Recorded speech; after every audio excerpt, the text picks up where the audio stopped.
அனைத்திந்திய அண்ணா திராவிட முன்னேற்ற கழகத்திலிருந்து எடப்பாடியாருடைய அபகரிப்பு அரசியலிருந்து விலகி திராவிட முன்னேற்ற கழகத்தினுடைய தலைவரும் தமிழகத்திற்கு இரட்டிப்பு பொருளியல் வளர்ச்சியையும் திராவிட முன்னேற்ற கழகத்தினுடைய அளப்பரிய தொண்டர்களுக்கு இரட்டிப்பு மகிழ்ச்சியையும் தந்து கொண்டிருக்கும் கழகத் தலைவர் அவர்களுடைய தலைமையிலே அபகரிப்பு அரசியலை விட்டு அரவணைப்பு அரசியலை நோக்கி நான் நகர்ந்திருக்கிறேன். உங்களுக்கெல்லாம் தெரியும், ஏறத்தாழ 20 வருடங்கள் அனைத்திந்திய அண்ணா திராவிட முன்னேற்ற கழகத்திற்கு எனது தமிழையும் எனது எழுத்தையும் எனது பேச்சையும் நான் ஒப்படைத்து உழைத்தவன். அங்கே எடப்பாடியாருடைய அபகரிப்பு அரசியலை, ஆக்கிரமிப்பு அரசியலை நான் இது ஜனநாயகத்திற்கு புறம்பானது என்று கண்டித்த காரணத்தால் அங்கிருந்து நான் விலக்கப்பட்டேன். புரட்சித் தலைவி அம்மா அவர்களுடைய உரையாசிரியராக, அவர்களுடைய நாளிதழ் நமது எம்ஜிஆருக்கு ஆசிரியராக, அதைத் தொடர்ந்து நமது அம்மா ஆசிரியராக ஏறத்தாழ 20 வருடங்கள் நான் உழைத்திருக்கிறேன். நான் எந்த அதிகார பதவிகளையும் நான் அங்கே பெற்றது கிடையாது. பச்சைமையில் கையெழுத்திடும் பாக்கியத்தை நான் பெற்றவன் கிடையாது. என் தமிழை கொடுத்து இரவெல்லாம் உழைத்த என்னை ஜனநாயகத்தின் அடிப்படையில் எம்ஜிஆர் கொடுத்த, தொண்டர்களுக்கு கொடுத்த உரிமையை பறிக்காதீர்கள். ஒரு மூத்த தலைவரை அவமானப்படுத்தாதீர்கள். இது முறையற்ற செயல், ஒற்றை தலைமை கற்பனை என்று நீங்களே சொல்லிவிட்டு அடுத்த வாரத்திலேயே கட்சிக்கு நான் தான் அதிபர் என்று இயக்கத்தை அபகரித்துக் கொள்கிற ஜனநாயகத்திற்கு புறம்பான செயல் தவறு என்று சொல்லி நான் என் பதவியை, நமது அம்மா ஆசிரியர் பதவியை ராஜினாமா செய்துவிட்டு விலகி வந்தேன். ஆனால் நான் விலகி வந்ததற்கு பிறகு அண்ணன் எடப்பாடியார் அவர்கள் என்னை எங்கிருந்து நீக்கினார்கள். ஆனாலும் 4.5 வருடங்கள் அந்த இயக்கத்தை ஒன்றுபடுத்துவதற்கு, ஒற்றுமைப்படுத்துவதற்கு வாய்ப்பு இருக்கிறதா என்று நான் முயற்சித்தோம். ஆனால் அதிமுகவை எடப்பாடி அபகரித்தார். இப்பொழுது எடப்பாடியை பாஜக அபகரித்து விட்டது.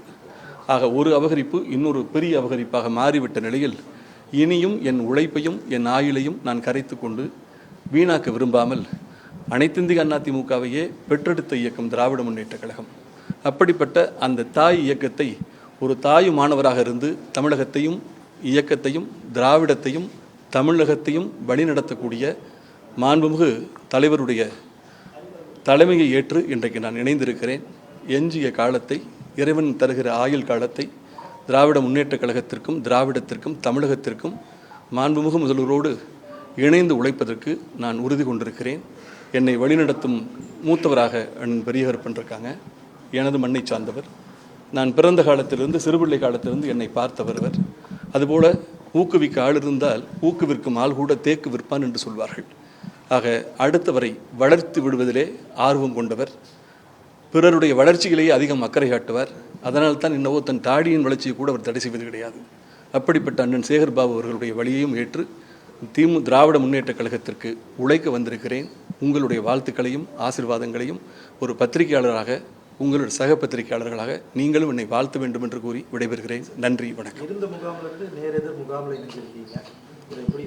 நேர் எதிர் முகாம் என்று சொல்ல முடியாது. அதிமுகவை பெற்றெடுத்ததும் திமுக தானே.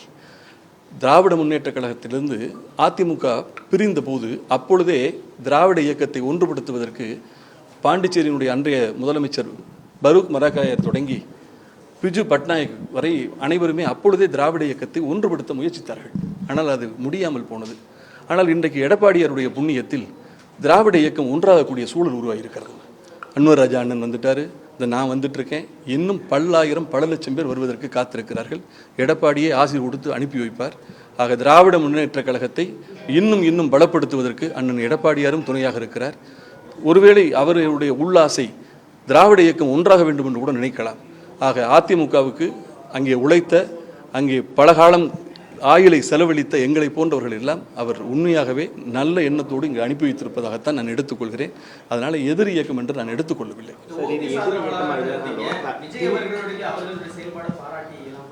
இல்லை, திரு விஜய் என்னை பொறுத்தவரை ஒரு முளைக்கு ஆசைப்படுகிற ஒரு செடியின் மீது வெந்நீரை ஊற்றுவது என் பழக்கம் அல்ல. விஜயனுடைய நல்ல விஷயத்தை ஆதரித்தேன். அங்கே இணைவதாக எனக்கு எந்த நோக்கமும் கிடையாது. ஆனால் 2ஆம் இடத்தை விஜய் பிடிப்பதற்கு அவர் முயற்சிப்பார். எடப்பாடிக்கு அப்படியாவது இந்த இயக்கத்தை ஒன்றுபடுத்துவதற்கான ஒரு நோக்கம் பிறந்து விடாதா என்பதற்காக அவரை பாராட்டினால் இவருக்கு ஒரு எச்சரிக்கை உணர்வு வரும் என்பதற்காகத்தான் எழுதினேனே தவிர நான் அங்கே இணைவதற்கான எந்த முயற்சியிலும் நான் ஈடுபடவில்லை.